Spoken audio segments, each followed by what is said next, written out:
Okay, I'm recording. You know what, so then we don't have so much noise all There we go. Tell me to hold the camera when you read these because I don't know if I can read all of the handwriting. Well, I The can like notes on the back. read it, but oops, it's recording. Okay, yeah, I can. I guess we could start with like. Let me get the picture. Okay, your messy office is not in the shot. Okay, good.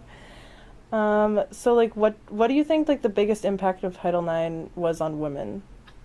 Well, I think Title IX impacted women in a lot of ways. Obviously, created opportunities for scholarship opportunities at the college level, equal rights for equipment, everything from equipment to facilities. So real tangible opportunities were created for women because of Title IX. But I think something that kind of goes along with it that a lot of people don't recognize is just women became more confident. I can remember my mom, who was pre-Title IX, talking about not having opportunities. It wasn't cool for women to be in sports, as an example. But now I think both with my generation, my sister's generation, it's you're proud if you're tall and athletic, and I think that positively impacts self-esteem and women's ability to see themselves doing many different things in athletics and in other areas. So I think there's both the tangible athletic opportunities and then the kind of the social aspects of building strong, confident, successful women. Makes sense. That goes along with that. So like I asked you kind of earlier, like, do you have any personal experiences with Title IX? Yeah. So, it kind of, Title IX's played out in my family. So my mom, when she was in high school, was the equivalent of what we would have now as an All-American swimmer. But there were no opportunities for women outside of high school.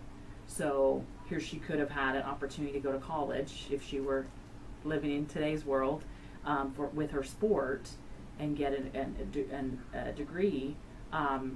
There weren't that opportunities. She did bounce around. She went to college, but never finished. It bounced around different things. She didn't have anything kind of grounding her to a particular college or university. Just a generation later, she has my sister, and my sister received a full scholarship to play tennis in college. So same path as my mom, but there were opportunities for my sister after that. My sister then goes on, earns a bachelor's degree, which my mom wasn't able to do. Play her sport at the highest level, got to do some traveling with tennis, kind of launched her then into her career field. So just within one generation, Title IX had that kind of impact directly in my family. In addition, while I wasn't a college athlete, certainly there were opportunities for me in high school, and then it's allowed me to see women in roles in athletics, and so it's a result. I've built my career in athletics in a field that many years ago, pre-Title IX, weren't even open. There weren't opportunities for women in college athletics in a coaching or an administrative role. I kind of like the same things. All those questions are kind of similar, Yes. but like, what do you think was the biggest effect that it had? Yeah, really? I think it just increased women's opportunity to see themselves doing things that they may not have seen previously. So girls that were growing up in pre-Title IX, it wasn't that long ago when they were actually even being told that they shouldn't participate in sports because it may stunt their ability to have children, which is totally ridiculous. Or they were seen as, they didn't play full court basketball because they thought it would be too strenuous on women and our bodies. Again, some of these stereotypes pre-Title IX are absolutely ridiculous when you think about them today. But Title IX increased opportunities. Women got exposed to sports at a younger age. You got to benefit from all the life lessons that sports teach you, teamwork and discipline and time management and leadership and all those things that we attribute. That whole venue wasn't open to women up to that point. So I think now we have more girls in sports, even in youth sports and high school sports and now college sports. And all of that is a result of Title IX. And then socially, it's become cool to be a female athlete. women are then looking at careers, professional careers in their sport or in administration. So I think it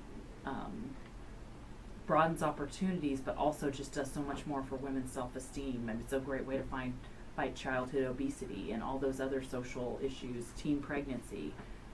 There's a lot of research out there that show that women that participate in sports have very low teen pregnancy rates. They stay in school longer. They have kind of goals. They have better self-esteem. All those things are associated. So all those opportunities were created because of Title IX. So I think that's the impact socially as well as educationally. Do you have any other questions?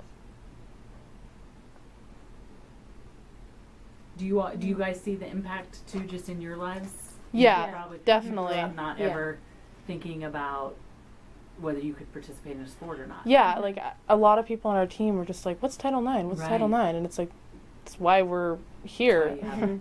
shells and Yeah, all that and kind of rowing. stuff. Yeah. I guess that's like the main like personal sort of experiences. I have like cause and effects down. If you know any like major causes of it, like do you know anything? You know about that? what I actually did my master's thesis on in college on Title IX, and so kind of the evolution and the history of it is kind of interesting to watch. What a lot of people don't realize is Title IX was on the books for a long time. It took many years after the passage in 1972 to kind of get it implemented, for people to pay attention to it and kind of hold, file lawsuits and kind of get things moving. In a lot of the research I've done on it, one of the fascinating things to me is the people that really got it moving and started really applying the law and challenging schools as an institution, as an example, that weren't fulfilling the rules of Title IX, came from dads, so males, that had daughters that wanted to be in sports. And so when you think about, so a lot of those dads happened to be attorneys and knew the law or started learning about the law because it was impacting their daughters. And that, was lost in a lot of this kind of challenging and moving Title IX forward and benefiting from it is kind of funny that it was dads of daughters that wanted this done for their girls. And so it's pretty powerful when you start thinking about that it wasn't just, certainly there were pioneers and a lot of women that helped move Title IX, but a lot of the rubber hit the road when these dads who happened to be attorneys wanted these opportunities for their daughters just like their sons had. So I think that's kind of interesting, and a lot of times where I just appreciate that, because I think a lot of times relationships with our dads, and that encouragement of that goes a long way. Do you have any other questions? I don't think of anything right now. How much do we need for a documentary? Because I've taken like 9-10 minutes. I think that's pretty good. I think that might be all we need. Okay. Mhm. You guys, Great. if you need